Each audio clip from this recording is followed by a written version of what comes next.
All right, we already learned how to solve a quadratic by graphing it, right? And let's just take a quick review of that. If we're going to solve a quadratic by graphing, what is it you're actually graphing? What's that curve called? A parabola, right? And all you're going to do is tell me where the curve, where that parabola touches what? The x-axis. Or crosses it, whatever, right? And you could come up with either 2 points. You may only cross it, touch it once where the vertex touches, so that would only be 1 point. Or it may not touch it at all. In that case, you'd get no solution. So keep those in mind as you solve any quadratic. Well, let's talk about solving quadratics by factoring. All right, here's what we need to know about factoring. The first thing we need to know is that any time you multiply two things together,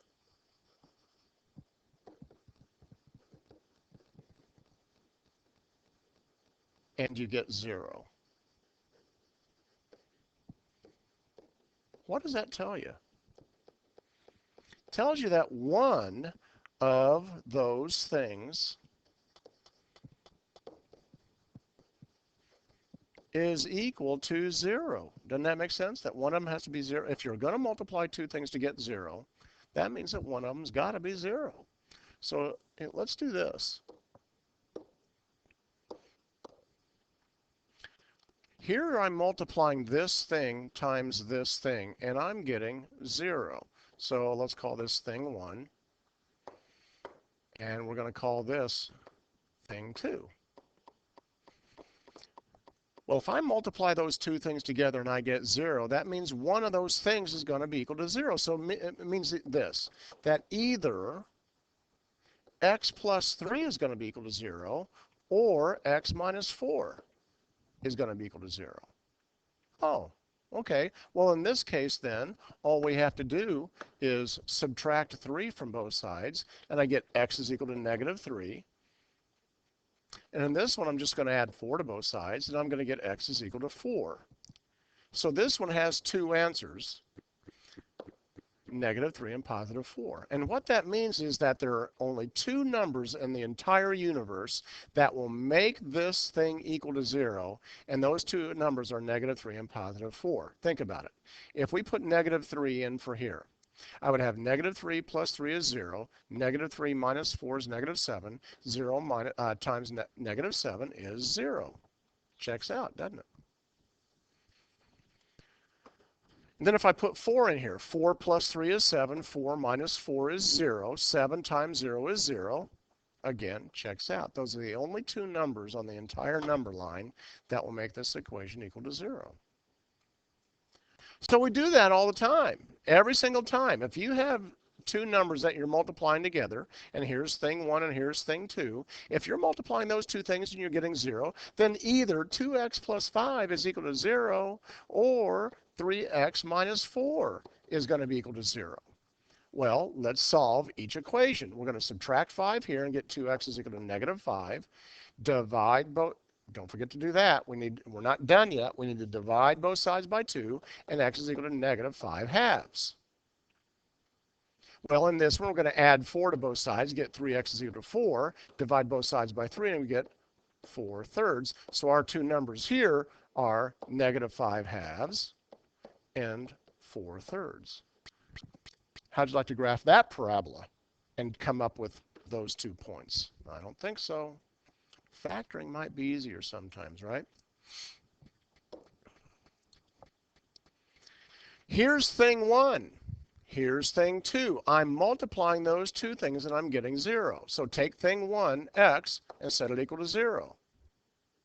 Take thing 2, x minus 5, set it equal to 0. Well, this one we don't have to solve at all, do we? We know it's going to be 0.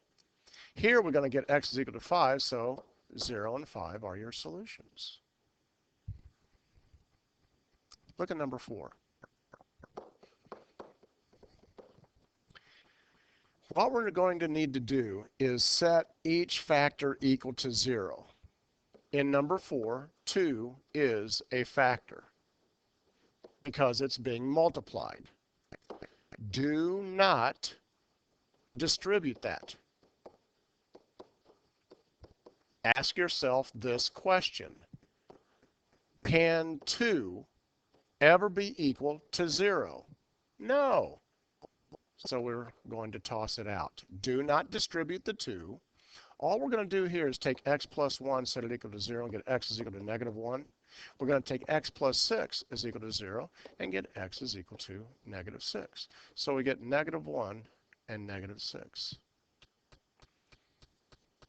Well, now you're probably thinking, well, why don't we FOIL this stuff? Why don't we FOIL the x plus 1 and the x plus 6? Because if we did, we just have to factor it again because we want factors that are equal to 0. In number 5, look at this one. How many x's do you see? Well, I see 3. That means you're going to have 3 answers. 3 x's means 3 answers. X squared meant 2 answers, right? X to the first power, you're going to have 1 answer. Here I have 3 different x's. I'm going to have 3 different answers. But then you might be thinking, well, this is not going to be a parabola. And that's true. This is not going to be a parabola, but that's beside the point. We take each of these 3 things. Now I'm multiplying 3 things. Can 4x equal to 0? Yes, we can. Can I take x minus 4 equals 0? Undoubtedly. How about x plus 2 is equal to 0? You bet. What am I going to do to solve here? Well, I'm going to divide both sides by 4 and get x is equal to 0. Here I'm going to add 4 to both sides, get x is equal to 4. Here I'm going to subtract 2 from both sides, and I get negative 2. So my answers, my 3 answers, are going to be 0, 4, and negative 2. Page 2.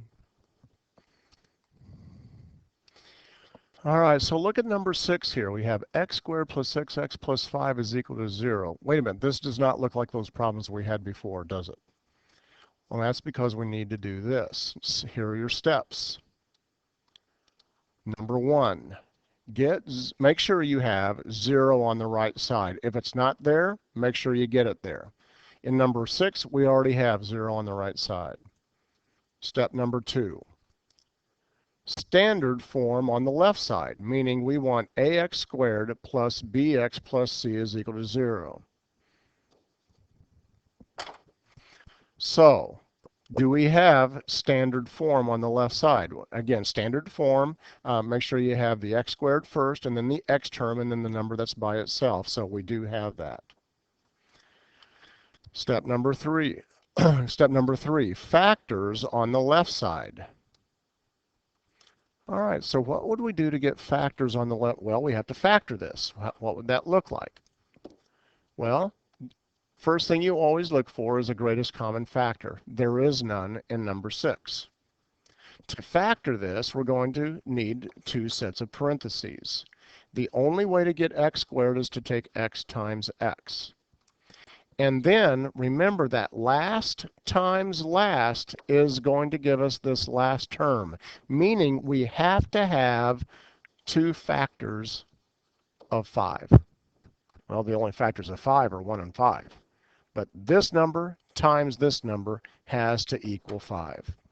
So we have 1 and 5. The 2 signs are going to be plus.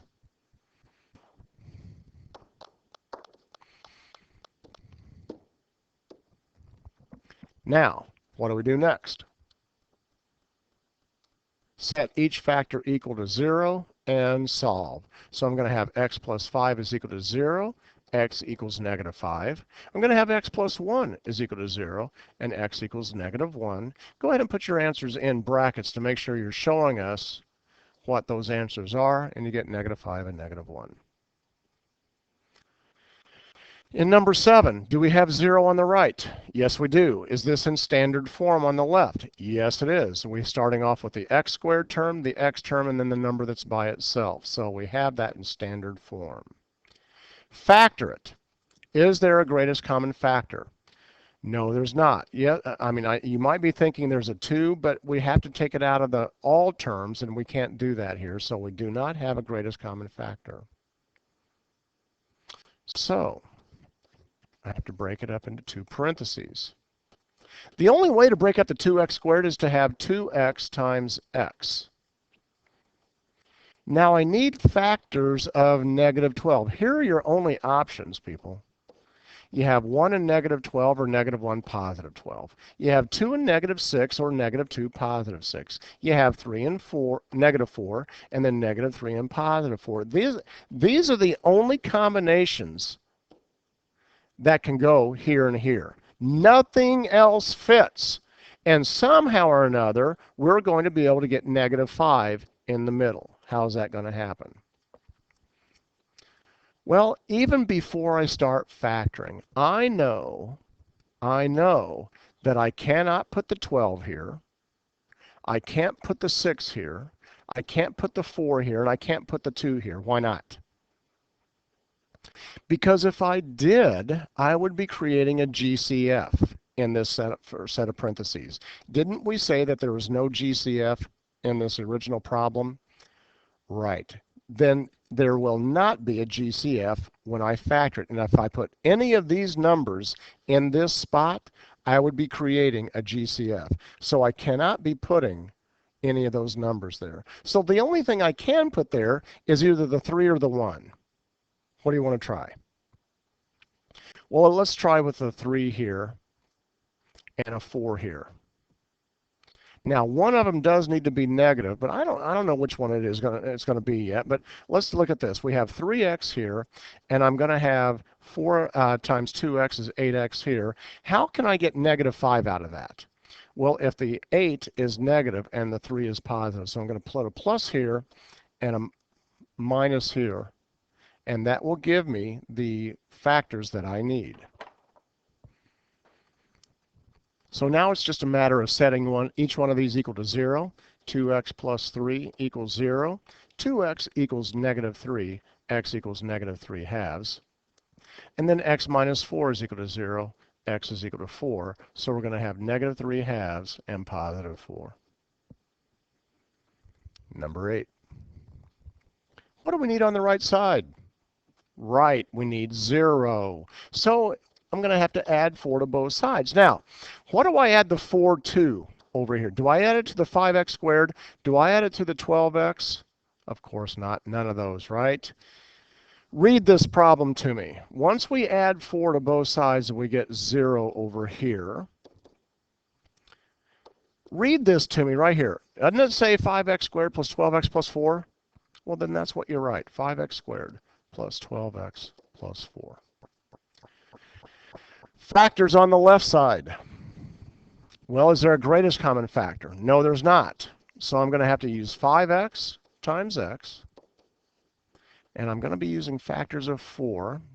What do the two signs have to be? Plus and plus.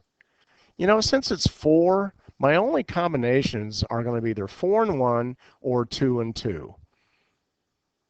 I'm thinking 2 and 2.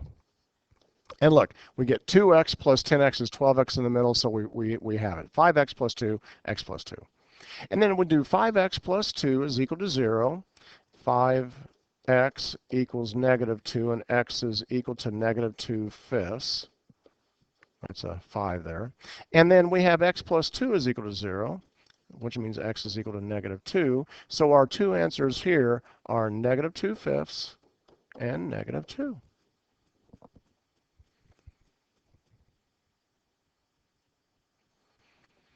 Number 9, we need to get 0 on the right side, so I'm subtracting 20x.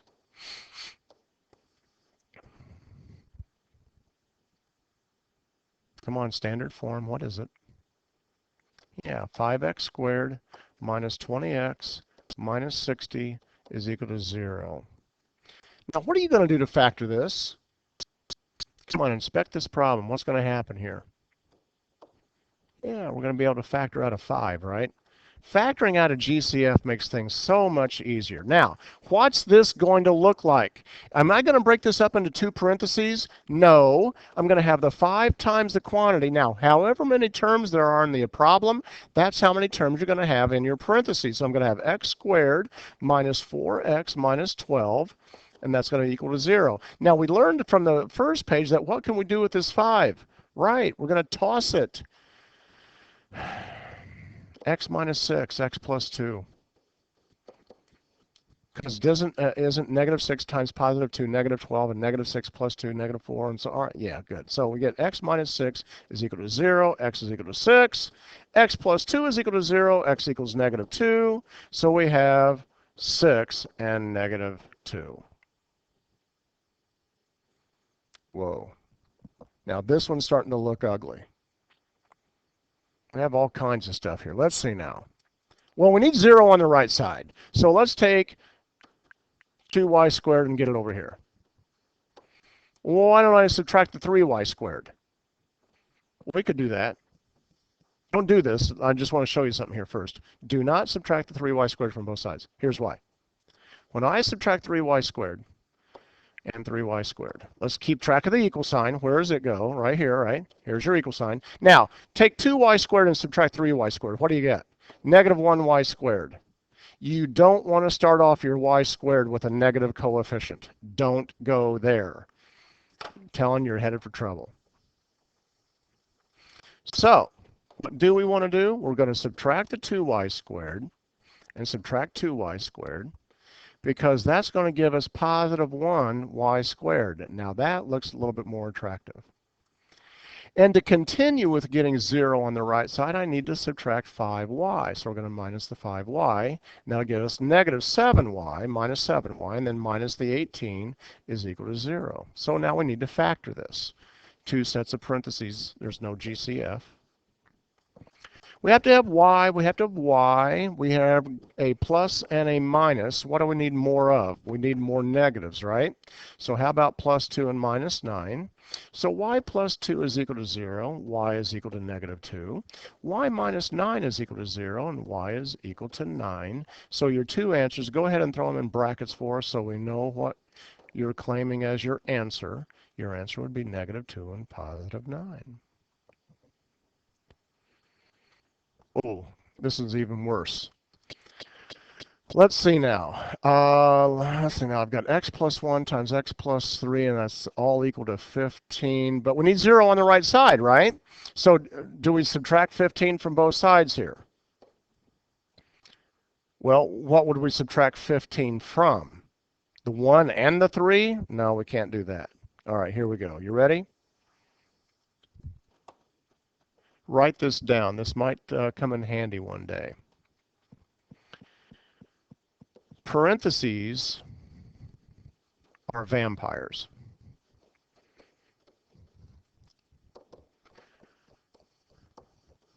To get to level 2, eliminate the vampires.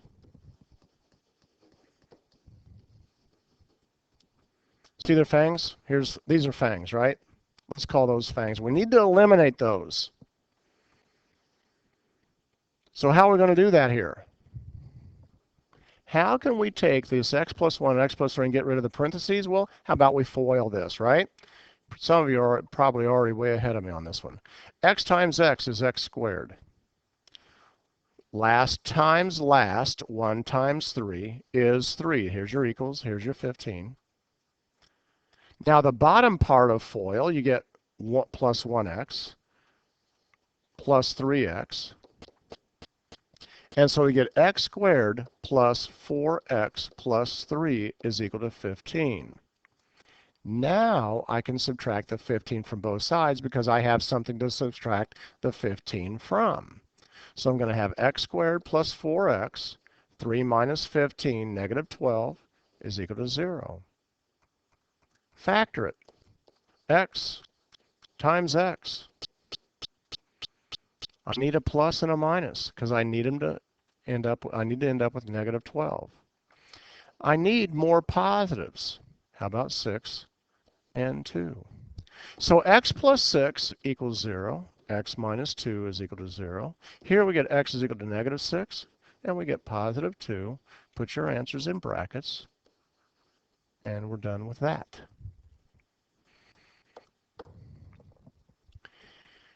Well, remember with story problems, when you can, you want to draw a picture and label it. Well, fortunately, it's already been done for you here.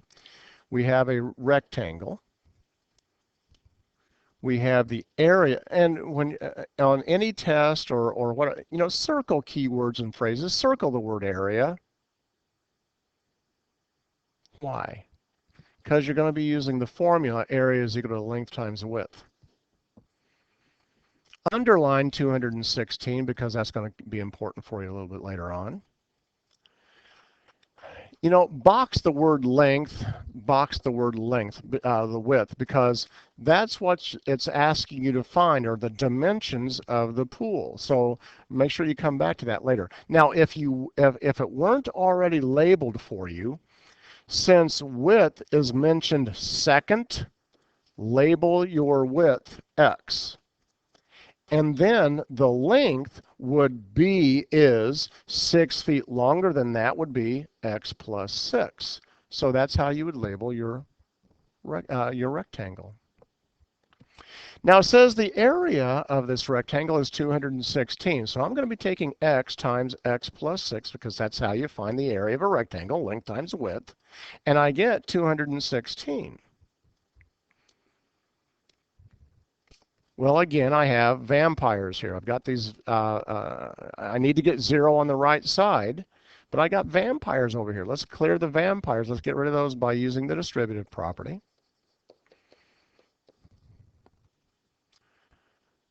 X squared, what kind of equation is this? I believe we have a quadratic, right? So what do you need on the right side for a quadratic? 0. So we're going to subtract 216 from both sides.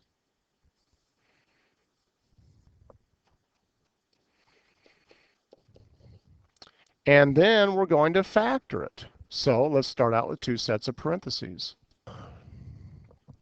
To make a long story short, the right combination of negative 216 that adds up to positive 6 are 12 and 18.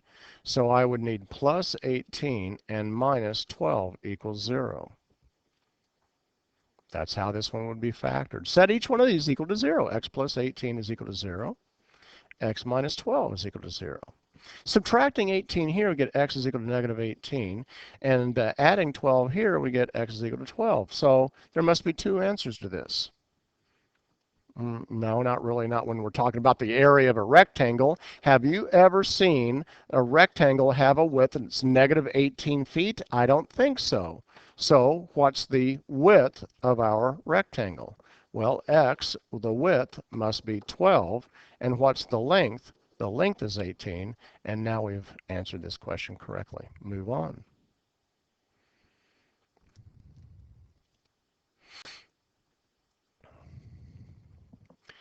Well, here we have the area of a triangle. And how do you find the area of a triangle? 1/2 the base times the height. So area is 1/2 times the base times the height. And I'm going to bring this over here. So I'm going to be taking 1/2 times this,